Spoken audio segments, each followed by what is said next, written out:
Welcome back to my YouTube channel. यदि channel पे नए हैं तो चैनल को सब्सक्राइब कर लीजिए और बेल आइकन दबाना गलती से भी मत भूलिए। आज 11 सितंबर 2025 है, दिन है थर्सडे का। मार्केट अभी चालू है। आज मैं बात करने वाला हूँ एक कंपनी के बारे में जिसका शेयर प्राइस कभी 140 रुपये हुआ करता था और आज के दिन 2600 रुपये से भी ऊपर का। इस कंपनी का नाम है कॉनकॉर्ड कंट्रोल सिस्टम।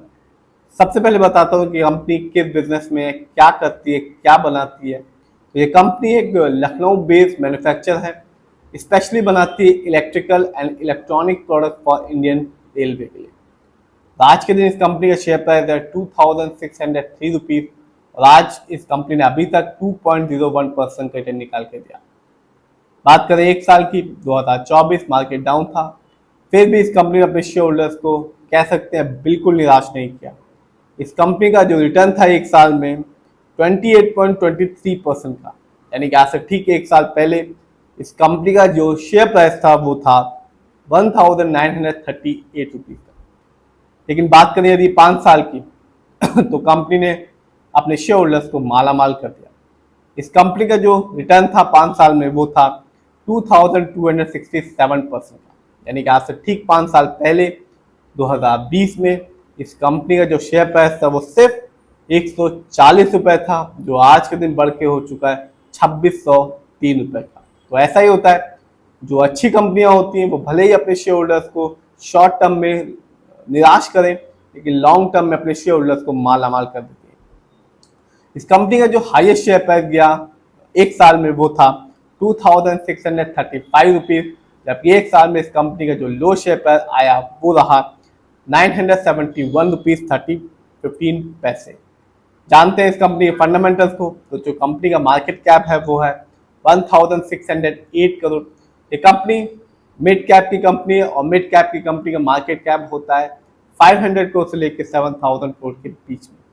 इसका मतलब है कंपनी अपने बिजनेस को मार्केट में बढ़ा रही है। इस कंपनी का पीबी रेशियो है 14.42। शेयर मार्केट में किसी भी अच्छी कंपनी का पीबी रेशियो कहलाता है 1 या तो बिलो 3। इस कंपनी का इंडस्ट्री पी है 66.36। शेयर मार्केट में एक अच्छा इंडस्ट्री पी कहलाता है 20 से लेकर 25 के बीच में। इंडस्ट्री पी से ये साफ पता चलता है जो कंपनी के स्टॉक है मार्केट में कैसा है, चीप है या एक्सपेंसिव है। इससे ये भी पता चलता है जो कंपनी के स्टॉक है क्या वो अंडर वैल्यूड है या ओवर वैल्यूड है। डेप्ट टू इक्विटी नहीं है, यानी कि इस कंपनी पर किसी भी तरह का कोई लोन खर्च नहीं है। इस कंपनी का आरओई यानी कि रिटर्न ऑन इक्विटी है 13.52। शेयर मार्केट में किसी भी कंपनी का रिटर्न ऑन इक्विटी अच्छा कहलाता है 15% से लेकर 20% के बीच में। जब भी आप किसी कंपनी के आरओई को हाई देखेंगे या पॉजिटिव देखेंगे तो इंडिकेट करेगा कि कंपनी हमारे पैसे को सही जगह सही से यूटिलाइज कर रही है, इससे लॉन्ग टर्म में एक अच्छा बेनिफिट देखने को मिलता है। और जब भी किसी कंपनी का आरओई कम होता है, नेगेटिव होता है, तो साफ बताता है कि कंपनी हमारे पैसे को सही से यूटिलाइज नहीं कर पा रही, जिससे लॉन्ग टर्म में रिटर्न पाने की संभावना कम हो जाती है। इस कंपनी का ईपीएस टीटीएम है 23.92। शेयर मार्केट में किसी भी कंपनी का ईपीएस टीटीएम अच्छा कहलाता है 80 और से ज्यादा कम। अर्निंग पर शेयर ट्रेलिंग 12 मंथ का मतलब होता है कंपनी ने लास्ट 12 मंथ में कितना कमाई की है। जानते हैं इस कंपनी की फाइनेंशियल कंडीशन को।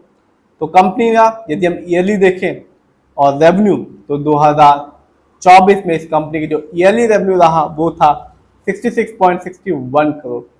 बात करें प्रॉफिट की तो कंपनी का पिछले साल 2024 में प्रॉफिट रहा 13.04 करोड़ का, जबकि इस कंपनी के नेटवर्थ को देखें तो 2024 में इस कंपनी का नेटवर्थ था 46.42 करोड़ था, जबकि 2023 में इस कंपनी का नेटवर्थ था सिर्फ 21.23 करोड़। तो कंपनी ने नेटवर्थ के मामले में डबल कर लिया एक साल में।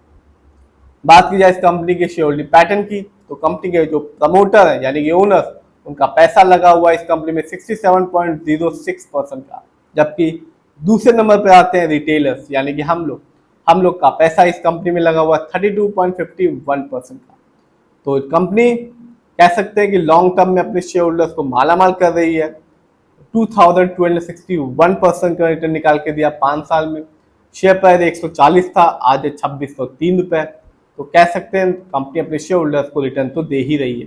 फिर भी जिस भी कंपनी के शेयर को आप खरीदें, खुद रिसर्च करें, एनालाइज करें, अपने फाइनेंशियल एडवाइजर की राय लें, फिर अपने पैसे को शेयर मार्केट में लगाएं।